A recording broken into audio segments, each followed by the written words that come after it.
The ballroom fell silent as every head turned toward the woman in the simple black dress. She had been sitting quietly in the back corner, nursing a glass of water, while the corporate executives around her exchanged business cards and boasted about their latest acquisitions. None of them knew that the unassuming woman they had been dismissing all evening was about to change everything. I'd love to know which corner of the globe you're watching from. And if this story speaks to you, make sure to subscribe. Tomorrow's video is one you absolutely can't miss. Rebecca Martinez had grown accustomed to the sideways glances and poorly concealed smirks. At 34, she possessed a quiet confidence that some mistook for timidity, especially when she mentioned her army job at social gatherings, like tonight's charity gala in downtown Chicago. "Oh, you're in the military," Patricia Kellerman had said earlier, her tone dripping with the kind of condescension reserved for occupations she deemed beneath her social circle. Patricia, the wife of a prominent real estate mogul, had been holding court near the Champagne Fountain, regaling her audience with stories of her latest European shopping expedition. "How interesting. I suppose someone has to do those jobs." Rebecca had simply nodded, taking a small sip of her water. She had learned long ago that correcting people's assumptions often led to more uncomfortable conversations than simply letting them draw their own conclusions. Most civilians heard army job and pictured someone pushing papers at a local recruitment office or perhaps working in supply logistics. They certainly didn't imagine the reality of her position. The truth was far more complex. Rebecca Martinez held the rank of Major General in the United States Army, making her one of the youngest women to achieve that level of command in the nation's history. For the past 18 months, she had been serving as the Director of Strategic Operations for the Department of Defense, a role that required her to coordinate with intelligence agencies, foreign governments, and the highest levels of military command. Her security clearance was so high that even mentioning the specifics of her work could result in serious legal consequences. But tonight, she was simply Rebecca, attending the annual fundraiser for the Chicago Children's Hospital as a personal favor to her college roommate, Dr. Sarah Chen, who ran the pediatric oncology department. Sarah was one of the few people outside the military who knew the full scope of Rebecca's responsibilities, and she had insisted that Rebecca needed a break from the intense pressure of her Washington duties. "You need to remember what normal people talk about," Sarah had insisted during their phone call 3 weeks earlier. "Come to Chicago, wear something that doesn't have stars on the shoulders, and just be a regular person for one evening." Rebecca had reluctantly agreed, partly because she respected Sarah's friendship, and partly because she genuinely needed the mental break. The past year had been particularly challenging, with escalating tensions in 3 different global regions requiring her direct oversight. She had been working 16-hour days for months, coordinating complex operations that most Americans would never know existed. Now, as she sat in the grand ballroom of the Palmer House Hotel, watching Chicago's elite network and socialize, Rebecca found herself oddly fascinated by their conversations. These people worried about stock portfolios, vacation homes, and their children's acceptance to prestigious universities. Their biggest concerns seemed to revolve around social status and material acquisitions. "Rebecca, there you are." Sarah appeared at her table, slightly breathless from making rounds with potential donors. "I see you've met some of the other guests. How's the networking going?" "Educational," Rebecca replied with a slight smile. "Mrs. Kellerman was just telling me about her thoughts on people who work government jobs." Sarah's expression darkened slightly. She had heard Patricia's comments from across the room and had been making her way over to intervene. Patricia has very strong opinions about many things. Most of them are uninformed. Patricia, who had been eavesdropping from the neighboring table, turned back toward them with a laugh that was just a bit too loud. "Oh, Sarah, don't be so serious. I'm sure Rebecca understands that some careers are simply more impactful than others. I mean, working for the government is stable, I suppose, but it's hardly the kind of work that shapes the world." Several other guests had begun listening to the conversation, sensing the tension that was building. Rebecca noticed James Morrison, a hedge fund manager, nodding in agreement with Patricia's assessment. Next to him, Linda Ashworth, who owned a chain of luxury boutiques, was whispering something to her husband that made him chuckle. "I think you might be surprised by how much government work actually shapes the world," Rebecca said quietly, her voice carrying a calm authority that made several people lean in closer to hear her. Patricia waved dismissively. Please. Government workers are bureaucrats, dear. They shuffle papers and attend meetings. The real work, the work that drives innovation and creates wealth, happens in the private sector. My husband's latest development project will employ more people and generate more economic impact than anything happening in some dusty office in Washington. Rebecca felt a familiar stirring in her chest, the same feeling she experienced when foreign diplomats underestimated American resolve, or when adversaries mistook diplomatic courtesy for weakness.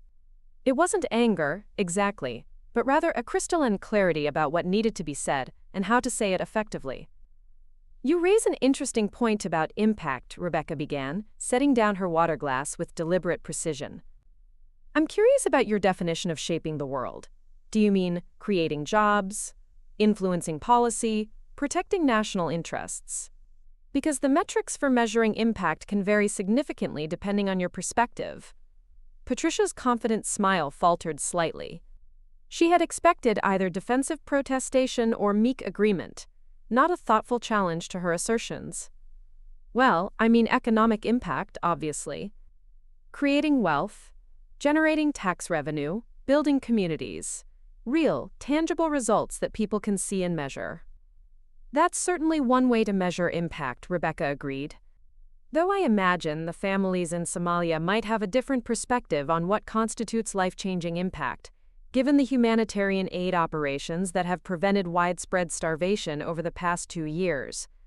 Or the shipping companies whose vessels travel safely through international waters because of coordinated naval security operations they never see or hear about. The table had grown quiet. Patricia's husband, Robert, was studying Rebecca with new interest, his businessman's instincts recognizing someone who spoke with the confidence of genuine expertise rather than social posturing.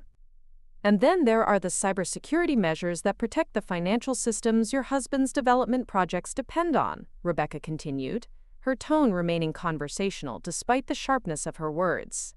Or the intelligence operations that prevent the kind of international incidents that could destabilize the markets where your boutiques operate. But you're absolutely right that much of this work happens in dusty offices, away from public recognition.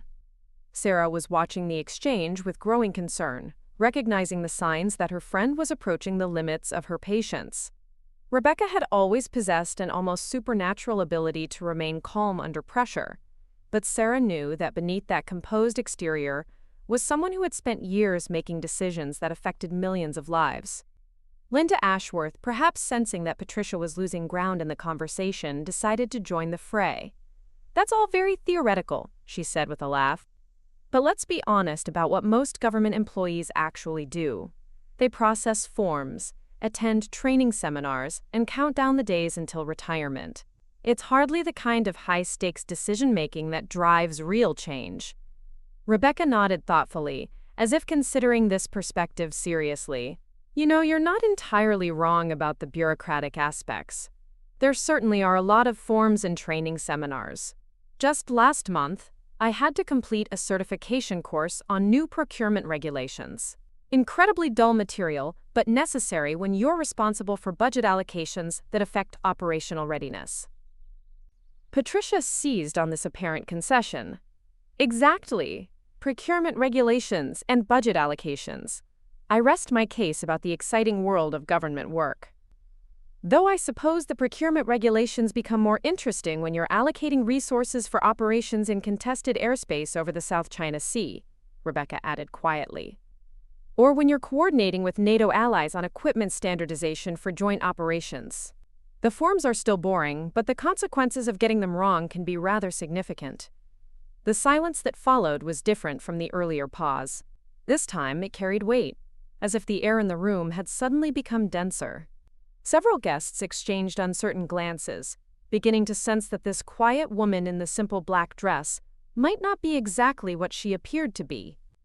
Robert Kellerman leaned forward in his chair, his business instincts fully engaged now. As someone who had built a real estate empire worth over $2 billion, he had developed an acute ability to recognize when someone possessed genuine authority, rather than merely projected confidence. The woman across from him spoke about international operations and NATO coordination, with the casual precision of someone who had actually been involved in such matters. South China Sea operations, he repeated slowly. That's not exactly the kind of work most people associate with typical government positions. Rebecca met his gaze steadily. Most people have a limited understanding of what government work actually encompasses. Which is probably for the best, considering much of it involves situations that would keep the average person awake at night. Patricia, realizing that the conversation had shifted away from her control, attempted to regain her footing. Well, anyone can claim to work on important projects. The question is whether you're actually making decisions or just following orders from someone else. In the private sector, we have real accountability and real authority. Accountability is certainly important, Rebecca agreed, though the metrics for measuring it can vary. In my experience, accountability becomes more meaningful when the decisions you make can determine whether a humanitarian crisis escalates into a regional conflict, or whether a terrorist organization gains access to weapons that could kill thousands of civilians. Dr. Sarah Chen, who had been watching the exchange with growing amazement, finally understood why Rebecca had been so reluctant to attend social events outside military circles. Her friend wasn't being modest about her work. She was operating under security restrictions that prevented her from explaining the true scope of her responsibilities. James Morrison, the hedge fund manager, had been quietly calculating the implications of Rebecca's comments. His firm managed investments in defense contractors and international shipping companies, giving him more insight into global security operations than most civilians possessed. A lot of love and effort went into bringing this story to life. If you're enjoying it, we'd be so grateful if you'd subscribe to our channel. Now back to where we left off. When you mentioned coordinating with NATO allies, he said carefully, are you referring to liaison work or something more substantive? NATO coordination involves many different levels of engagement, Rebecca replied diplomatically. Everything from information sharing and joint training exercises to operational planning for multinational responses to emerging threats. The specific level depends on the situation and the authority granted by various command structures. Linda Ashworth, growing frustrated with the increasingly technical direction of the conversation, decided to take a more direct approach. Look, I'm sure your work is very important to you, but let's be realistic. How much real authority can someone your age actually have in a system as hierarchical as the military? Especially as a woman? The question hung in the air like a challenge. Rebecca had faced this particular form of skepticism countless times throughout her career, from foreign officials who underestimated her based on her gender and age, to senior officers within her own service who had initially questioned her rapid advancement through the ranks. Age and experience don't always correlate in the way people expect, Rebecca said quietly. Sometimes circumstances require rapid advancement based on competence, rather than seniority. And sometimes the most effective leaders are those who approach problems without the preconceptions that come from decades of doing things the same way. She paused, considering how much she could reveal without violating operational security protocols. As for being a woman in the military, you're right that it presents unique challenges. But it also provides unique perspectives that can be valuable in complex situations. When you're negotiating with leaders from cultures that have different attitudes toward women in authority, it forces you to develop communication strategies that might not occur to your male colleagues. Robert had been listening intently, his businessman's mind processing the implications of what he was hearing. You mentioned budget allocations earlier. What kind of scale are we talking about? Millions? Tens of millions? Rebecca smiled slightly, the first genuine expression of amusement she had shown all evening. Let's just say that when you're responsible for coordinating operations across multiple theaters simultaneously, the numbers tend to get rather large rather quickly. Multiple theaters, Patricia repeated, her voice now carrying a note of uncertainty rather than dismissiveness. You mean like different military bases? I mean like different continents, Rebecca clarified gently. When you're dealing with global security challenges, geographical boundaries become less relevant than operational requirements and strategic objectives. The conversation was interrupted by the sound of commotion near the ballroom's main entrance. Several security personnel in dark suits had entered the room and were speaking quietly with the hotel's event coordinator. Their presence immediately caught Rebecca's attention. her military training causing her to automatically assess potential threat levels and exit routes. Sarah noticed her friend's subtle shift in posture and followed her gaze toward the entrance. That's odd. Security wasn't this tight when I arrived earlier. One of the security personnel was now speaking into a small microphone attached to his sleeve, using the kind of discreet communication methods that Rebecca recognized from her own protective detail protocols. Her phone, which had been silent all evening per her explicit instructions to her staff, suddenly vibrated with an incoming message. Rebecca glanced at the screen and felt her stomach tighten. The message was from her chief of staff, POTUS requesting immediate consultation. Security detail en route to your location, ETA 3 minutes. She looked up to find that more security personnel had positioned themselves at strategic points around the ballroom, their movements coordinated with the kind of precision that suggested this was not a routine event security measure. The other guests were beginning to notice the increased presence, though most seemed to assume it was related to the high-profile nature of the charity event. "Rebecca," Sarah said quietly, "what's happening?" Before Rebecca could respond, her phone rang. The caller ID showed a number that made her heart rate spike. It was the direct line from the Situation Room at the White House. "Excuse me," she said to the table, rising from her chair with the kind of fluid grace that comes from years of military bearing. "I need to take this call." Patricia watched her walk toward a quiet corner of the ballroom, noting for the first time the way Rebecca carried herself, the unconscious authority in her movements that spoke of someone accustomed to command responsibilities. "General Martinez," Rebecca answered quietly, using her secure phone protocol despite being in a civilian setting. "Ma'am, we have a developing situation that requires your immediate input," came the voice of Colonel David Hayes, her deputy director. "The President has requested that you participate in an emergency briefing within the next 15 minutes. We're sending a secure vehicle to your location." Rebecca felt the familiar surge of adrenaline that accompanied crisis situations. "What's the nature of the emergency?" "There's been an incident involving one of our allied naval vessels in international waters. The situation has the potential to escalate rapidly, and POTUS wants your assessment before determining the appropriate response level." She glanced back at the table where Patricia, Robert, Linda, and James were now engaged in animated discussion, probably speculating about her mysterious phone call. Sarah was watching her with growing concern, recognizing the change in her friend's demeanor. "Understood. I'll be ready for extraction in 2 minutes," Rebecca said, already calculating the fastest route to the exit that would minimize disruption to the civilian event. As she ended the call, Rebecca realized that her evening of anonymity was about to come to an abrupt end. Within minutes, the same people who had been dismissing her army job would witness exactly what that job actually entailed. Rebecca moved swiftly through the ballroom, her mind already shifting into crisis management mode. She had learned long ago to compartmentalize personal situations when duty called, but tonight felt different. The contrast between the trivial social dynamics she had been navigating and the international incident now demanding her attention created a surreal juxtaposition. As she approached Sarah's table, she could see her friend's medical training kicking in, the same focused attention Sarah used when a patient's condition suddenly deteriorated. Sarah had witnessed Rebecca receive urgent calls before, but never in such a public setting. "Sarah, I need to leave immediately," Rebecca said quietly, placing a hand on her friend's shoulder. "Something urgent has come up at work."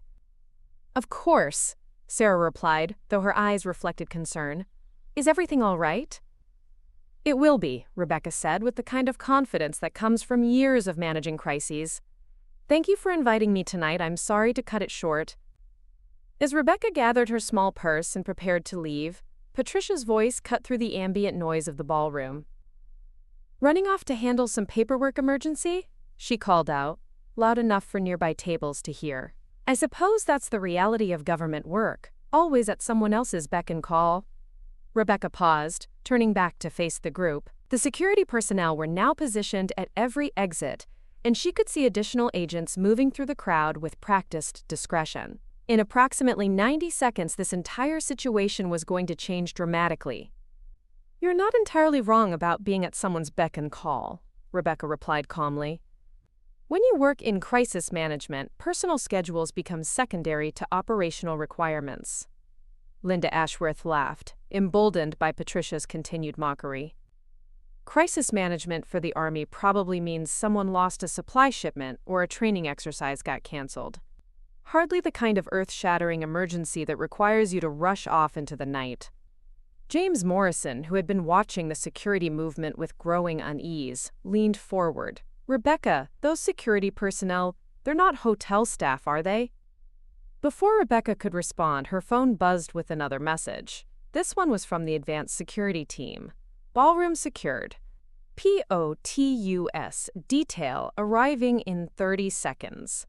Recommend immediate preparation for principal extraction." The weight of what was about to happen settled over Rebecca like a familiar coat. In 30 seconds, the President of the United States would be entering this ballroom, and every assumption these people had made about her would be shattered irrevocably. "Ladies and gentlemen," Rebecca said, her voice carrying a new tone of authority that made everyone at the table fall silent. "I need you to remain calm and follow any instructions given by security personnel. What's about to happen may seem unusual, but I assure you that everyone is perfectly safe." Patricia's confident smirk faltered. "What are you talking about? What's about to happen?" The ballroom's main lights suddenly dimmed, and the ambient chatter of 300 guests gradually died as everyone became aware of increased security presence.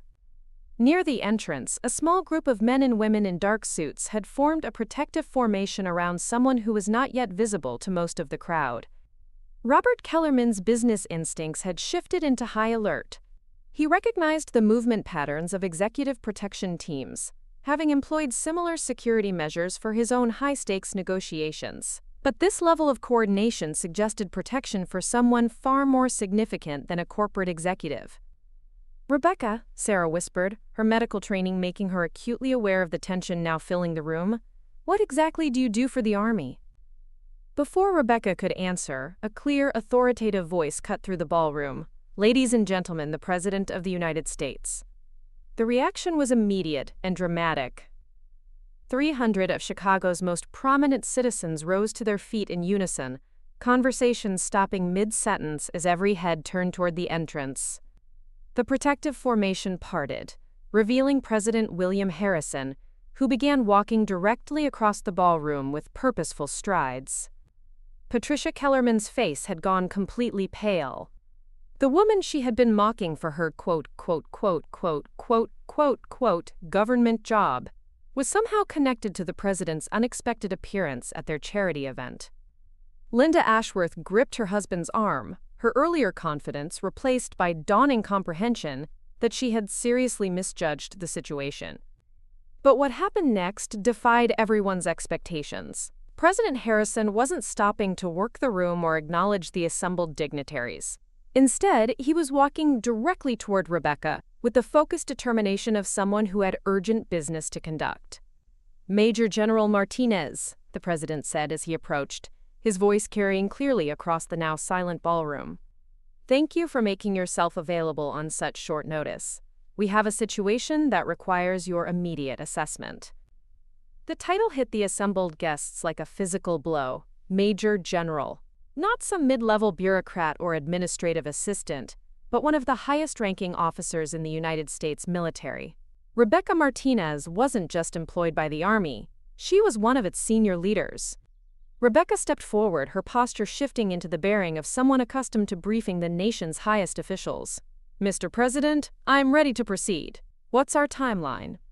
"The situation is evolving rapidly," President Harrison replied. "Our naval vessel was approached by unidentified aircraft approximately 40 minutes ago. The incident occurred in international waters, but the proximity to Allied shipping lanes has created complications. I need your recommendation on escalation protocols before we respond." The surreal nature of the moment was lost on no one. Minutes earlier, these same people had been dismissing Rebecca's work as meaningless bureaucracy. Now they were witnessing her being personally consulted by the president on what appeared to be a developing international incident. James Morrison found himself recalculating everything he thought he knew about military hierarchies and government operations. Major General was a rank he recognized from his defense contractor investments. It represented someone with command authority over thousands of personnel and responsibility for operations spanning multiple countries. Sarah Chen stood frozen, watching her college roommate transform before her eyes. The quiet, modest woman who had downplayed her career was actually one of the most powerful military officers in the country. Every deflecting comment, every humble response to questions about her work, now took on completely different meaning. Patricia's mind was reeling as she processed the implications. The dusty office in Washington, Rebecca had mentioned, wasn't some bureaucratic cubicle. It was likely a secure facility where decisions affecting global security were made daily. The forms and training seminars weren't mundane administrative tasks but classified procedures for managing international crises. President Harrison continued, his voice carrying the weight of urgent decision-making.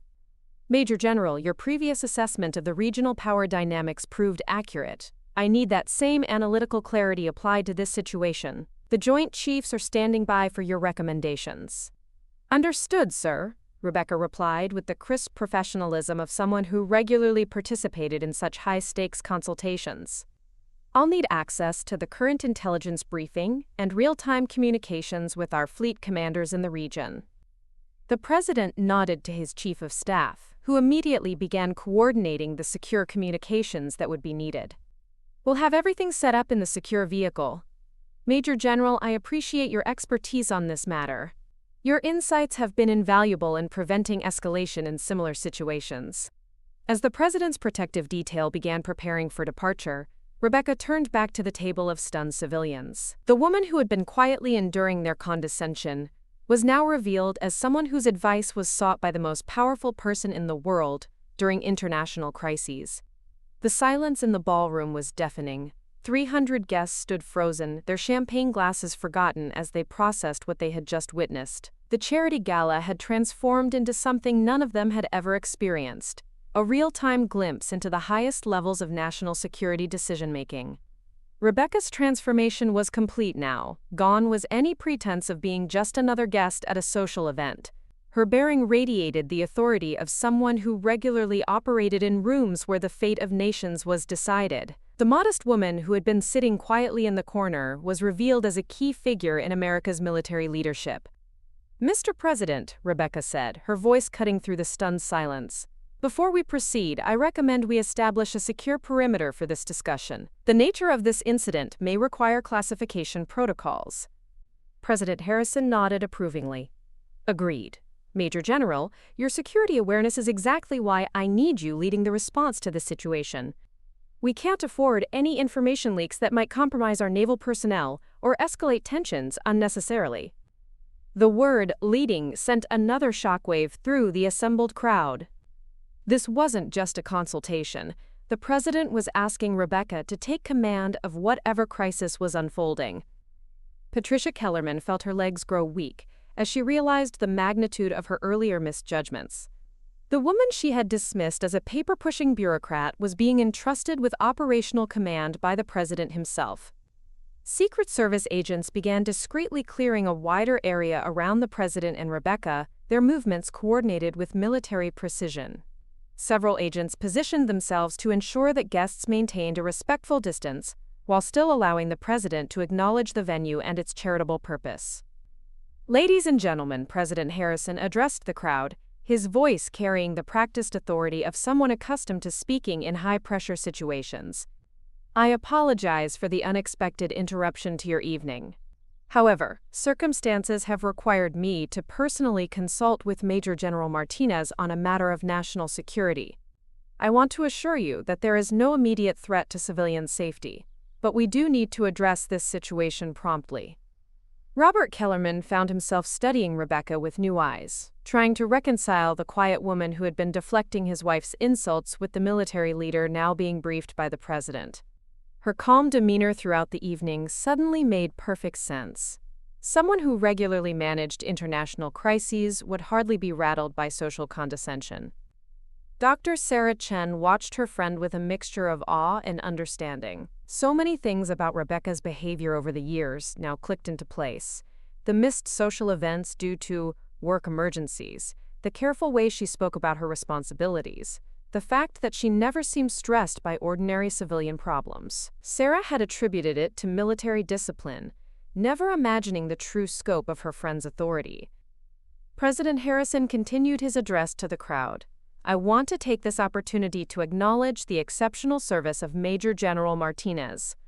Her strategic insights and operational expertise have been instrumental in maintaining global stability during some of our most challenging international situations. Tonight, I'm once again calling upon her leadership to help navigate a complex developing situation." The president's words were carefully chosen, providing enough context to explain his presence without revealing classified details about the specific crisis. But for everyone in the ballroom, the message was crystal clear. Rebecca Martinez was not just another military officer, but someone whose expertise was considered indispensable at the highest levels of government. Linda Ashworth felt a wave of humiliation wash over her as she recalled her comments about government workers lacking real authority.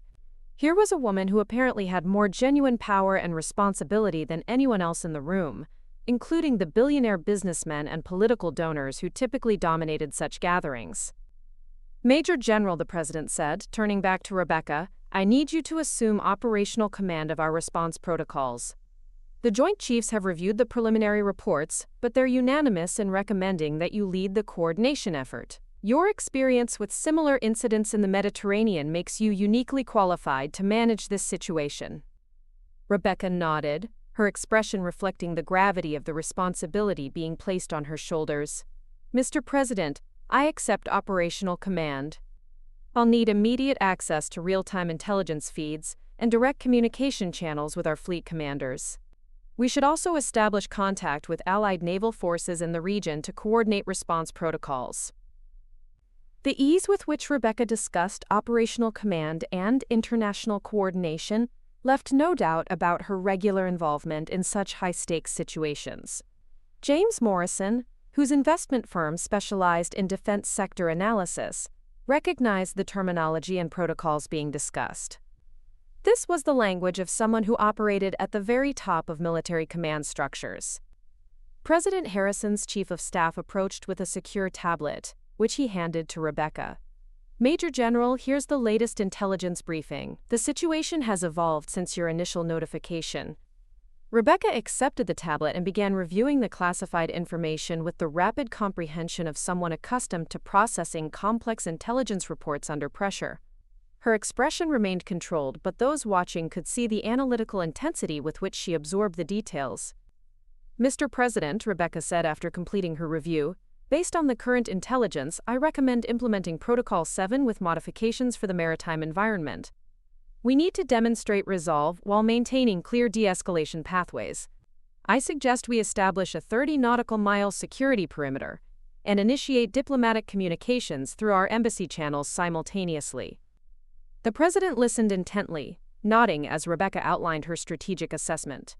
"Major General, your recommendation aligns with my instincts, but I want to ensure we're not overlooking any potential complications. What's your assessment of the risk factors for unintended escalation?" "Sir, the primary risk lies in misinterpretation of our defensive positioning," Rebecca replied with the confident precision of someone who had analyzed countless similar scenarios. "However, if we coordinate our movements with allied forces and maintain open communication channels, we can minimize the probability of miscalculation while protecting our personnel and interests." Patricia Kellerman stood transfixed, watching this exchange between the president and the woman she had been mocking just minutes earlier. The strategic complexity of what they were discussing was far beyond anything she had ever encountered in her social circles. Rebecca wasn't just following orders or implementing someone else's decisions. She was providing strategic guidance that the president clearly valued and trusted. The president turned to his security detail. "Prepare the secure vehicle for departure. Major General Martinez will be accompanying me to the operations center to oversee the implementation of her recommendations." As the security team began final preparations for departure, President Harrison addressed the ballroom one final time. "Ladies and gentlemen, I want to thank you for your understanding during this interruption. Your charitable work tonight supports causes that are vital to our nation's well-being. Major General Martinez, shall we proceed?" Rebecca nodded, then turned toward Sarah's table. The contrast between her earlier quiet presence and her current command authority was striking. But what hadn't changed was the genuine warmth in her eyes when she looked at her friend. "Sarah, thank you again for tonight," she said simply. "I'll call you when this situation is resolved." As Rebecca walked toward the exit alongside the President of the United States, followed by their security details, the ballroom remained in stunned silence. The woman they had dismissed, condescended to, and underestimated was now walking away to help manage an international crisis that could affect millions of lives. Patricia Kellerman sank into her chair, the full weight of her evening's behavior crashing down on her. She had spent hours mocking someone whose army job involved advising the president on matters of national security and commanding military operations across multiple continents. The heavy doors of the Palmer House ballroom closed behind Rebecca and the president, leaving 300 stunned guests in their wake. The silence stretched for nearly a full minute before the first whispered conversations began, spreading through the crowd like ripples across still water. Patricia Kellerman remained frozen in her chair, staring at the doors through which the president and Rebecca had just departed. Her husband Robert was the first to speak, his voice barely above a whisper. "Patricia, do you understand what just happened?" His tone carried none of his usual patience with his wife's social commentary. "That woman you've been insulting all evening just walked out of here to manage an international crisis. The President of the United States personally came here to request her leadership." The color had completely drained from Patricia's face. The magnitude of her misjudgment was settling in with crushing clarity. She had spent the entire evening dismissing someone whose actual job involved making decisions that could affect global stability. The dusty office in Washington, she had mocked, was likely the Pentagon or a classified operations center where the nation's most critical security decisions were made. Dr. Sarah Chen slowly lowered herself into her chair, her mind racing to process everything she had witnessed. 20 years of friendship with Rebecca suddenly viewed through an entirely new lens. All those times Rebecca had deflected questions about work, had missed social events due to emergency meetings, had seemed untroubled by problems that stressed other people. It all made sense now. Linda Ashworth turned to her husband with visible distress. "David, I think I may have just insulted one of the most powerful women in America. What she said about preventing international incidents and coordinating with NATO, she wasn't exaggerating, was she?" David Ashworth, who served on several corporate boards with defense industry connections, shook his head grimly. "Major General is a 2-star rank, Linda. In the current military structure, there are only about 40 officers of that rank or higher in the entire Army. She's not just important. She's part of a very small group that advises the Joint Chiefs and works directly with the Secretary of Defense." James Morrison had pulled out his phone and was discreetly researching military hierarchies and organizational structures. His investment firm's defense sector portfolio had given him some familiarity with military rankings, but he was now realizing how little he actually understood about the operational side of national security. "According to this," he said quietly to his table companions, "Major General Martinez is listed as the Director of Strategic Operations for the Department of Defense. That position requires Senate confirmation and coordinates with intelligence agencies, foreign governments, and international military commands. She's essentially one of the primary architects of American military strategy." The implications of this information rippled through nearby tables as word spread about Rebecca's true position. Guests who had barely noticed the quiet woman in the corner were now piecing together fragments of conversations they had overheard, realizing they had been in the presence of someone whose decisions directly influenced global security. Sarah's phone buzzed with a text message from Rebecca. "Sorry for the dramatic exit. Can't explain details, but the situation should be resolved within a few hours. We'll call you tomorrow to explain what I can."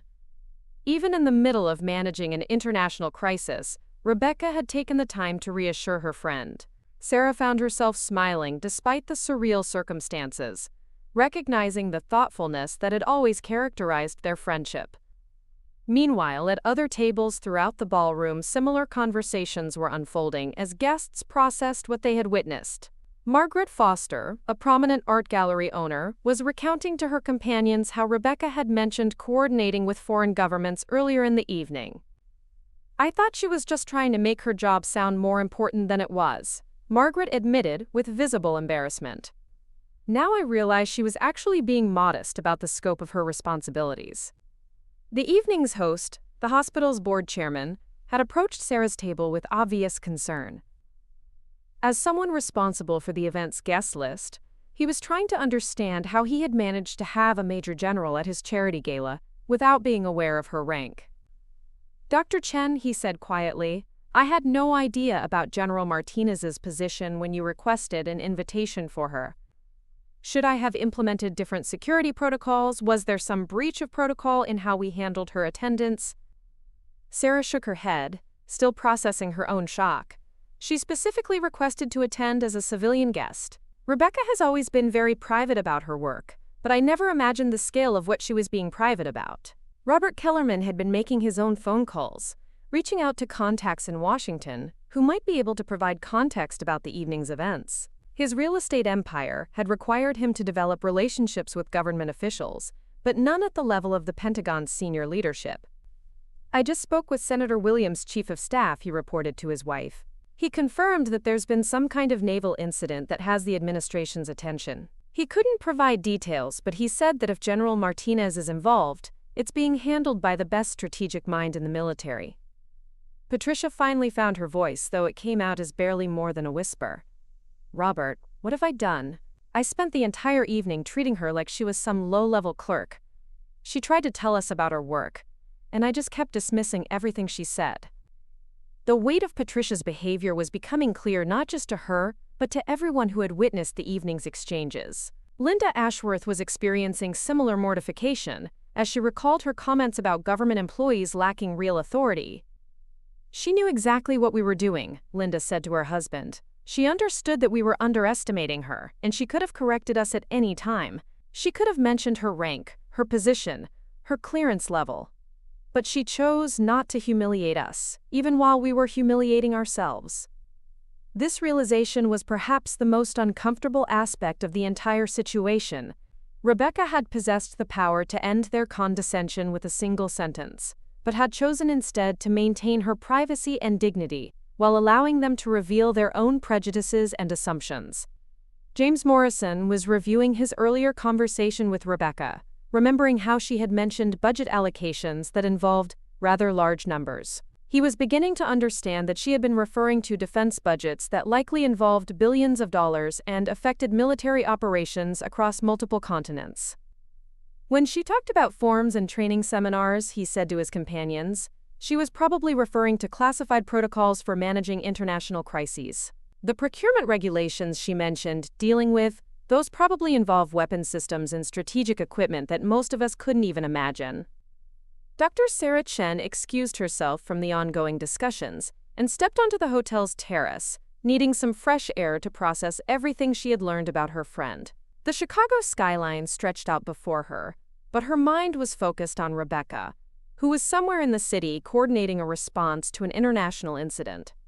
20 years of friendship, and she had never suspected that her college roommate had become one of the most influential military leaders in the country. Rebecca's humility and discretion had been so complete that even her closest civilian friend had no idea about the true scope of her responsibilities.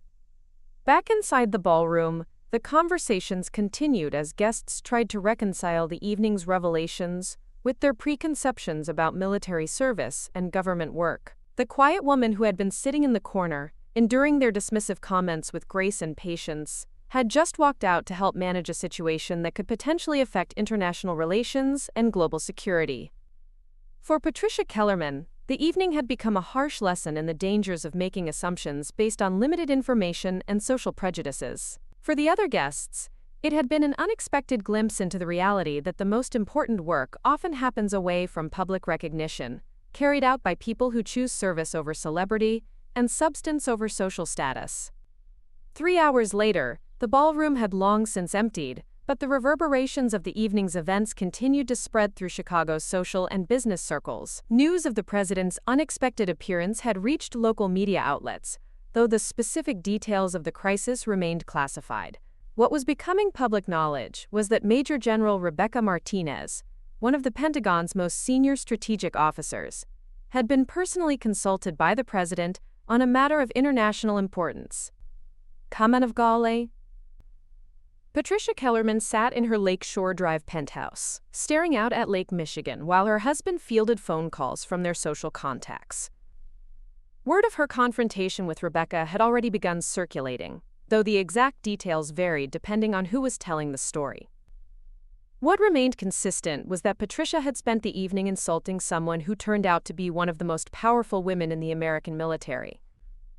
"Patricia," Robert said as he ended another call, "Senator Williams wants to schedule a meeting next week." Apparently, General Martinez's work affects several of the defense appropriations bills he's been tracking. He seems very interested in understanding what happened tonight. Patricia closed her eyes, feeling the weight of potential political and social consequences. Robert's business empire depended partly on government contracts and regulatory relationships. If word spread that his wife had publicly humiliated a senior Pentagon official, it could affect their standing in Washington circles for years to come. Meanwhile, across the city, Dr. Sarah Chen was conducting her own research into her friend's career. What she discovered was both impressive and sobering. Rebecca's military record, at least the portions that were publicly available, revealed a series of rapid promotions based on exceptional performance in increasingly complex assignments. The public records showed that Rebecca had graduated first in her class from West Point, earned advanced degrees in international relations and strategic studies, and had been deployed to classified assignments in multiple theaters. Her promotion to Major General at age 34 made her one of the youngest officers to achieve that rank in recent military history. But it was the gaps in the public record that were most telling. Large portions of Rebecca's career were redacted or simply missing from official biographies, indicating involvement in classified operations and sensitive diplomatic missions. Sarah was beginning to understand that her friend's actual accomplishments were far more significant than even tonight's revelations had suggested. Her phone rang at nearly midnight. Rebecca's name appeared on the caller ID. "Sarah, I hope I'm not calling too late." Rebecca's familiar voice came through, though she sounded tired. "Rebecca, is everything resolved? Are you safe?" "Everything's handled," Rebecca replied, the relief evident in her voice. The situation was successfully de-escalated without any casualties or international incidents. It turned out to be a case of miscommunication rather than deliberate aggression, but we couldn't know that until we had all the facts. Sarah settled into her couch, grateful to hear her friend's voice. "Rebecca, I have to ask, why didn't you ever tell me? 20 years of friendship and I had no idea about any of this." Rebecca was quiet for a moment, considering her response. "Sarah, when you work at this level, operational security becomes second nature. But more than that, I valued having relationships that existed outside of my professional identity. With you, I could just be Rebecca. Not Major General Martinez, not the Pentagon strategist, just your friend who sometimes had to cancel dinner plans because of work emergencies. But tonight," Sarah continued, "watching you with the president, seeing how you handled that crisis, it was like discovering that my friend had been living a completely different life that I never knew about." "In some ways, you're right," Rebecca acknowledged. "But in the ways that matter most, I'm the same person you've always known. The work I do is important, but it doesn't define who I am in my personal relationships. You've seen me stressed about family issues, excited about vacation plans, worried about friends' health problems. Those reactions are real, regardless of what I do professionally." Sarah found herself smiling despite the surreal circumstances. "I suppose that explains why you never seemed fazed by civilian problems that stressed the rest of us.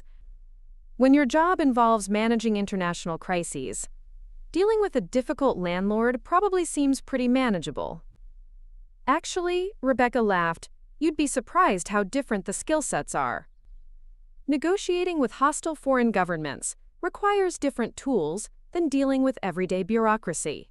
Sometimes civilian problems are harder because the stakes are lower, but the frustrations are more personal." Their conversation continued for another 30 minutes, with Rebecca sharing what she could about her career while Sarah processed the revelations of the evening.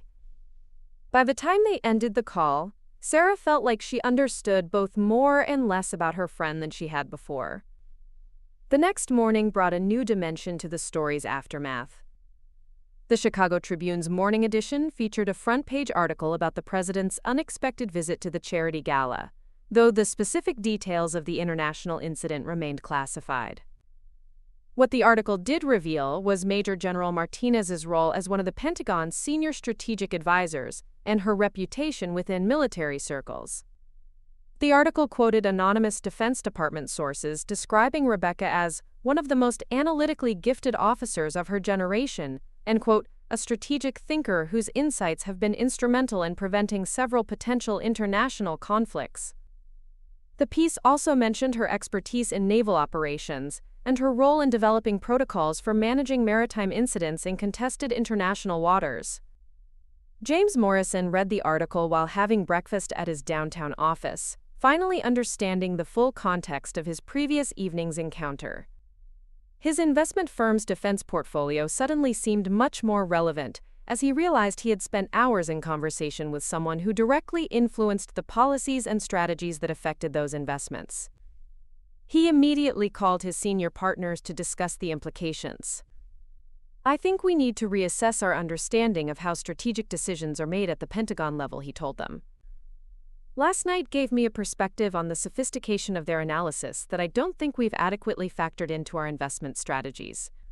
Linda Ashworth was dealing with her own professional consequences. Her luxury boutique catered to Washington's political elite, and word of her confrontation with a major general was already affecting her business relationships. 2 clients had already called to cancel appointments, citing scheduling conflicts that seemed suspiciously timed. Her husband David was more philosophical about the situation. "Linda, this is actually an opportunity to learn something important about assumptions and respect. Maybe we needed this reminder that someone's title or appearance doesn't necessarily reflect their actual authority or achievements." Back at the Palmer House Hotel, the staff was still processing the previous evening's events. The hotel manager had received calls from security agencies requesting copies of the guest list and video footage from the ballroom, though the specific reasons remained classified. The charitable organization was simultaneously dealing with unprecedented media attention and trying to protect the privacy of their guests. Patricia Kellerman finally emerged from her penthouse apartment that afternoon, having spent hours considering how to address the situation. She had drafted and discarded multiple apology letters, struggling to find words that could adequately acknowledge her behavior without seeming self-serving or insincere. Her first stop was Dr. Chen's office at Chicago Children's Hospital. Sarah was between patient appointments when Patricia arrived, looking visibly uncomfortable but determined. "Dr. Chen, I hope you can forgive the intrusion," Patricia began. "I wanted to apologize for my behavior last night, and to ask if you might be willing to convey an apology to General Martinez." Sarah studied Patricia's expression, recognizing genuine remorse rather than social posturing. "What would you like me to tell her?" "That I was wrong," Patricia said simply, "that I made assumptions based on prejudice and ignorance, and that I'm deeply sorry for my disrespectful behavior. I don't expect forgiveness, but I wanted her to know that I understand the magnitude of my misjudgment." Sarah nodded, appreciating Patricia's directness. "I'll share your message with Rebecca. I think she would appreciate knowing that you've reflected on what happened." As Patricia left the hospital, she realized that the evening's events had fundamentally changed her perspective on respect, authority, and the dangerous assumptions that social privilege can create. The woman she had dismissed as having an unimportant army job had walked away to help manage an international crisis, while Patricia had remained behind to face the consequences of her own narrow-mindedness. The story of Rebecca Martinez and her confrontation with Chicago's elite would continue to circulate for months, becoming a cautionary tale about the importance of treating everyone with respect, regardless of assumptions about their background or position. For Rebecca herself, it served as a reminder of why she valued her privacy and the civilian relationships that allowed her to exist outside of her professional identity. Most importantly, it demonstrated that true authority and importance often operate quietly, without fanfare or social recognition, carried by individuals who choose service over status and substance over appearance. 6 months later, the annual Chicago Business Leadership Summit was in full swing at the Four Seasons Hotel. The gathering attracted the city's most influential executives, political figures, and community leaders, for 3 days of networking and strategic discussions about the region's economic future. Rebecca Martinez stood at the registration table, once again dressed in civilian attire, this time a navy blue business suit that commanded respect without drawing attention to her military background. She had been invited to speak on a panel about leadership in crisis situations, though the event organizers had been deliberately vague about the specific nature of her expertise. The past 6 months had brought significant changes to Rebecca's career. Her handling of the naval incident that had interrupted the charity gala had earned recognition at the highest levels of government. She had been promoted to lieutenant general and appointed as the Pentagon's deputy director of global strategic operations, making her one of the most senior women in the entire military establishment. But more importantly to Rebecca, the events of that evening had taught her valuable lessons about the balance between operational security and authentic relationships. She had begun sharing more about her work with trusted civilian friends like Sarah, finding that transparency actually strengthened rather than complicated their friendships. As she approached the summit's main conference room, Rebecca noticed a familiar figure near the coffee station. Patricia Kellerman was engaged in animated conversation with several other attendees, but her demeanor seemed different from the confident social dominance she had displayed at the charity gala. Patricia spotted Rebecca and immediately excused herself from her conversation, walking over with visible nervousness. The 6 months since their encounter had clearly given her time for significant reflection. "General Martinez," Patricia said quietly, "I wasn't sure if you would remember me." "I remember you well, Mrs. Kellerman," Rebecca replied with a slight smile. "I hope you've been well." Patricia took a deep breath, as if gathering courage for a conversation she had been preparing for months. "General, I wanted to thank you for your gracious response to Dr. Chen when she conveyed my apology. I also wanted you to know that evening changed my perspective in ways I'm still processing." Rebecca studied Patricia's expression, recognizing genuine transformation rather than social politeness. "How so?" "I've spent the past 6 months volunteering with organizations that support military families," Patricia explained. "I wanted to understand the reality of military service beyond my own assumptions and prejudices. The sacrifices that service members and their families make, the complexity of the work, the dedication required. I had no appreciation for any of it." This was not what Rebecca had expected to hear. "That's a significant commitment, Mrs. Kellerman. What have you learned?" Patricia's eyes reflected the depth of her changed understanding. "I learned that my social circle's dismissive attitudes toward public service were not just ignorant but actually harmful. I learned that some of the most important work in our society is done by people who will never receive public recognition or social status for their contributions." Before Rebecca could respond, a voice called out from across the room, "Lieutenant General Martinez, there you are." Both women turned to see Dr. Sarah Chen approaching, followed by James Morrison and several other familiar faces from the charity gala. Sarah's expression showed obvious delight at seeing her friend, while James looked eager to continue conversations that had been interrupted 6 months earlier. "Rebecca," Sarah said warmly, "I'm so glad you could attend today. Your panel on crisis leadership is already generating significant interest among the attendees." James Morrison stepped forward, extending his hand with visible respect. "General Martinez, I've been hoping for an opportunity to continue our conversation from the charity event. My firm has been implementing some strategic analysis methodologies based on insights from that evening." Rebecca accepted his handshake, curious about this development. "What kind of methodologies?" "We realized that our approach to risk assessment was too narrow," James explained. "After witnessing your analysis of that international situation, we began incorporating multidimensional strategic thinking into our investment decisions. The results have been remarkable. We're identifying opportunities and avoiding pitfalls that our previous methods would have missed."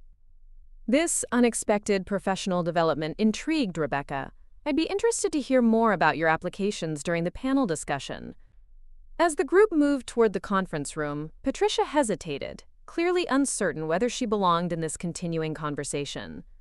Rebecca noticed her reluctance and made a deliberate choice. "Mrs. Kellerman, would you like to join us for the panel? Your perspective on community leadership might add valuable context to the discussion." Patricia's surprise was evident. "Are you certain? I wouldn't want to presume." "I think diverse perspectives strengthen any strategic discussion," Rebecca replied diplomatically. "Your work with military families gives you insights that could benefit the other attendees." The panel discussion that followed proved to be one of the most engaging sessions of the entire summit. Rebecca's presentation on crisis leadership principles attracted an audience that packed the conference room beyond capacity, with attendees standing along the walls and sitting in the aisles. Her analysis of decision-making under pressure, coordination between diverse organizations, and maintaining clear communication during complex operations resonated with business leaders facing their own strategic challenges. But what impressed the audience most was her ability to translate military strategic concepts into practical frameworks for civilian leadership. During the question and answer session, Patricia raised her hand with visible nervousness. "General Martinez, you mentioned the importance of recognizing expertise regardless of its source. How do leaders overcome their own biases when evaluating advice or input from unexpected sources?" Rebecca considered the question thoughtfully, recognizing its personal significance for Patricia. Effective leaders learn to separate the messenger from the message.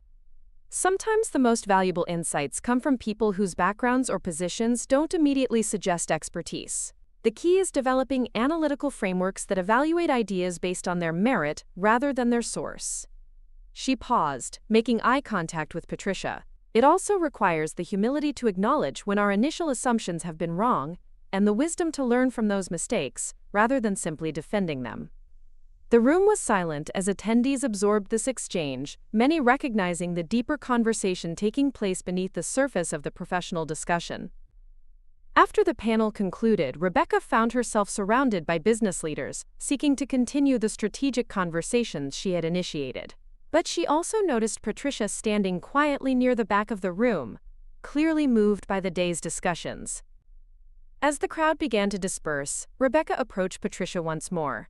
"Mrs. Kellerman, I wanted to thank you for your question today. It demonstrated real intellectual courage to address bias and assumptions so directly." Patricia's eyes filled with emotion. "General Martinez, that evening 6 months ago was one of the most humbling experiences of my life. But it was also one of the most educational. I hope I can continue learning from it." Rebecca extended her hand, which Patricia accepted gratefully. "Mrs. Kellerman, growth requires the courage to face uncomfortable truths about ourselves. That takes more strength than most people realize." As Rebecca left the summit that afternoon, she reflected on the unexpected ways that single evening at the charity gala continued to create positive ripple effects. Patricia's transformation from dismissive critic to genuine advocate for military families demonstrated that even difficult confrontations could lead to meaningful personal growth. More broadly, the experience had reinforced Rebecca's belief that authentic leadership required both professional competence and personal integrity. The respect that truly mattered couldn't be demanded or assumed. It had to be earned through consistent demonstration of character and capability.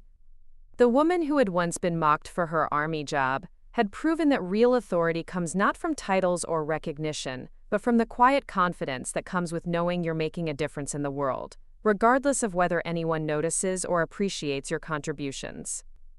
Looking for more? We've got 2 amazing stories ready for you right on screen. If this one touched you, these are absolutely worth your time. Click to watch them now. And hey, subscribe and hit that bell to never miss our latest uploads.